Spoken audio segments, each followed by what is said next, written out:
एक दफ़ा फिर ट्रंप को मारने और व्हाइट हाउस को खून में नहलाने का प्लान बेनकाब। ये मंसूबा क्या था?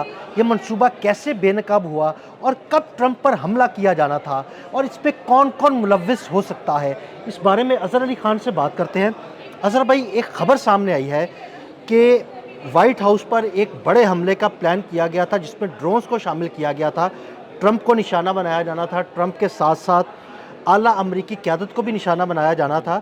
ये हम मंसूबा कैसे बेनकाब हुआ और इसमें कौन-कौन मुलव्विस हो सकता है? अदील भाई, एक बहुत बड़ा और बहुत ही खौफनाक, एक भयानक साजिश डोनाल्ड ट्रंप को कत्ल करने की मुबैना तौर पे और वाइट हाउस को खून में नहलाने की साजिश नाकाम बना दी गई।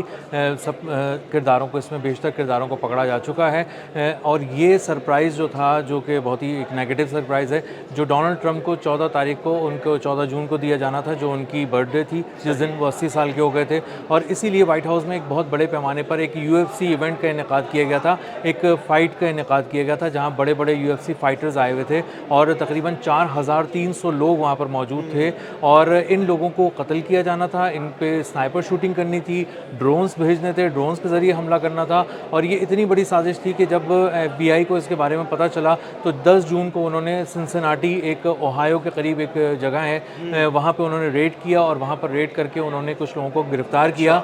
और जब उन्होंने लोगों को गिरफ़्तार किया तो पता चला कि उन्होंने इनक्रिप्टेड एक चैट की है आपस में, और ये कोई कुल 23 लोग हैं जो आपस में चैट कर रहे थे और ये एक्टिवली यही बात कर रहे थे कि हमें किस तरह हमला करना है और किस तरह निशाना बनाना है। अब इनका प्लान क्या था? इनका प्लान बहुत ही खौफनाक था। इनका प्लान ये था कि UFC का जब इवेंट हो रहा होगा, डोनाल्ड ट्रंप वहाँ पर मौजूद होंगे और जब 4300 लोग वहाँ पर मौजूद होंगे तो वहाँ पर एक ड्रोन्स के ज़रिए करीब की बिल्डिंग्स में और उस इवेंट के करीब हमला किया जाएगा।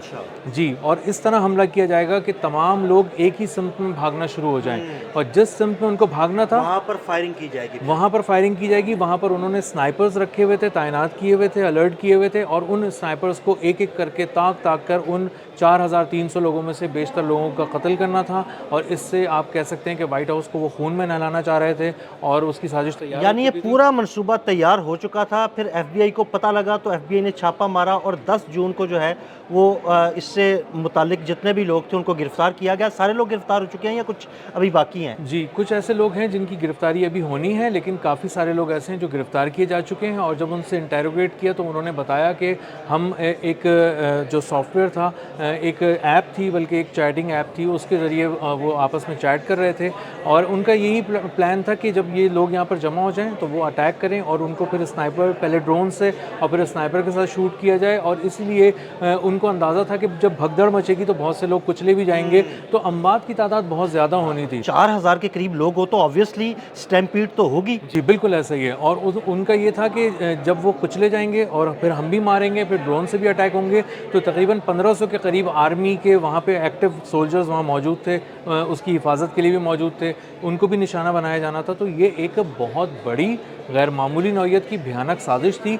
ये तैयार की गई थी 10 जून से पहले। 14 जून को उनकी बर्थडे थी, 10 जून को ये लोग गिरफ्तार हो गए क्योंकि FBI को कुछ टिप्स मिली, उन्होंने उस पे काम किया तो उन्हें पता चला कि ओहायो अच्छा अज़हर भाई, मुझे ये बताइएगा कि बार-बार ट्रंप पर हमले की मनसूबाबंदी ही क्यों की जा रही है? कई हमले आपसे पहले भी हो चुके हैं ट्रंप पर। उनके एक दफ़ा तो गोली उनके कान को भी छूकर गुज़र गई।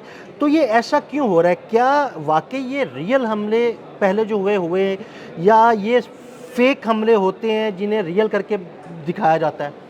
अदिल भाई, ये बहुत ही अहम सवाल आपने पूछा है और ये इस सवाल के दो पहलू हैं जिसको लोग दो नज़र से देखते हैं। पहली नज़र ये है कि ये अपने आप को मशहूर करने के लिए एक पब्लिसिटी स्टंट के तौर पे ये सब चीज़ें की जाती हैं। और जो कान पे गोली लगी थी और कान को छूते हुए चली गई थी डोनाल्ड ट्रंप के, जिसमें खून भी उनका बहा था, तो वो उसके बारे में भी लोग कह रहे थे कि वो इलेक्शन से पहले का एक स्टंट था और उससे उनको बहुत ज़्यादा फ़ायदा हुआ। लेकिन अब सूरत हाल बहुत ही मुख्तलिफ है। अब सूरत हाल ये है कि जुमे को अमन मुआहदा होने जा रहा है और ये अमन मुआहदा जो है वो उसी सूरत नाकाम बनाया जा सकता है जब कुछ बहुत बड़ा हो जाए। इसी से रिलेटेड मेरा क्वेश्चन है कि क्या इसके पीछे इसराइल हो सकता है? इस अमन मुआहिदे को नाकाम बनाने के लिए इस तरह का हमला प्लान किया जाए, ट्रंप को मारा जाए ताकि अमन मुआहिदा ना हो सके। क्या ऐसा मुमकिन है? इसके जो पीछे इसराइल के सिवा, नेतन्याहू के सिवा इस वक्त तो मुझे कोई नज़र नहीं आता। उसकी वजह ये है कि इतना बड़े पैमाने पे प्लानिंग, जिसमें आप ड्रोन्स लेकर आ रहे हो और जिसमें आप स्नाइपर शूटिंग के लिए लोगों को अलर्ट करके किसी जगह पे सेट करके बिठाया वो आपने, ये मुमकिन नहीं है। जब आप किसी गवर्नमेंट एजेंसी के साथ बहुत बड़े पैमाने पे ये सारा काम ना कर रहे हो तो ये मुमकिन नहीं होता। और इस वक्त डोनाल्ड ट्रंप को निशाना बनाने का बराह रास्त फ़ायदा या ईरान को निशाना बनाने का बराह रास्त फ़ायदा नेतन्याहू को है, इसराइल को है और उसकी पूरी रजीम को है। और वो ये चाहते हैं कि किसी तरह अमन मुआहदा सबोताज कर दिया जाए और वो अपना ग्रेटर इसराइल का जो मंसूबा है उसको बढ़ाते रहें। जी, बढ़ाते रहें। और दूसरी तरफ वो जो एक कन्विक्शन से बचना चाह रहा था, वो हाँ जी बिल्कुल, उस पर बहुत सारे चार्जेस हैं, करप्शन के चार्जेस हैं और आगे इलेक्शंस भी उनके आ रहे हैं। जी बिल्कुल। तो इसीलिए जो है अब उसको अंदाज़ा हो रहा है कि अगर उसको अदालत से बचना है, सख्त तरीन सज़ाओं से बचना है, पूरी ज़िंदगी जेल में गुजारने से बचना है, तो नेतन्याहू को कुछ बड़ा करना होगा। क्योंकि अब वहाँ के इसराइली अखबारी खुल के लिखना शुरू हो गए हैं कि तुम दो बहुत बड़े फेलियर्स लेकर आए हो हमारे लिए, और अभी लेकर आ गए हो। एक तो तुम लेकर आए हो 2023 7 अक्टूबर को, जब हमास ने कामयाब अटैक किया। उसके बाद तुमने अटैक किया, बहुत बड़ा फेलियर है, इंटेलिजेंस का भी फेलियर है। एक सुबह तक नहीं पता था उनको कि क्या होने वाला है। और उसके बाद जब उन्होंने हमला किया तो उन्होंने कहा तुमने सबको तो मार दिया, हमास को तुम टच भी नहीं कर सके, हमास की टनल्स में तुम नहीं घुस सके। तो एक तुमने वो किया, और दूसरा ये कि तुमने ईरान के खिलाफ जंग की, इसराइल को अंदर से मुआशी तौर पर भी बर्बाद कर दिया। ईरान के खिलाफ जंग की, उल्टा मार खाई, ईरान के मिसाइलों ने तबाही मचाई इसराइल में, मुआशी तौर पर इसराइल का बेड़ा गर्क हो चुका है। बेड़ा गर्क हो चुका है, अस्करी तौर पे बेड़ा गर्क हो चुका है। यूरोप अब कतई ताल्लुक कर चुका है।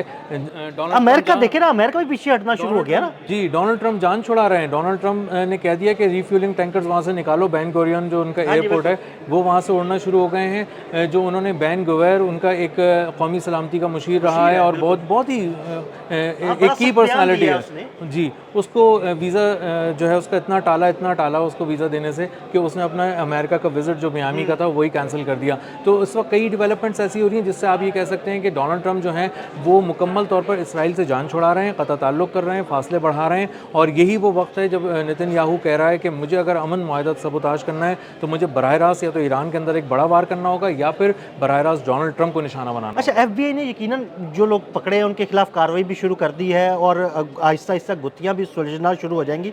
अगर इस मंसूबे का किसी भी तरह इसराइल से कोई ताल्लुक़ निकलता है तो क्या अमेरिका इसराइल के खिलाफ कोई कार्रवाई कर सकता है?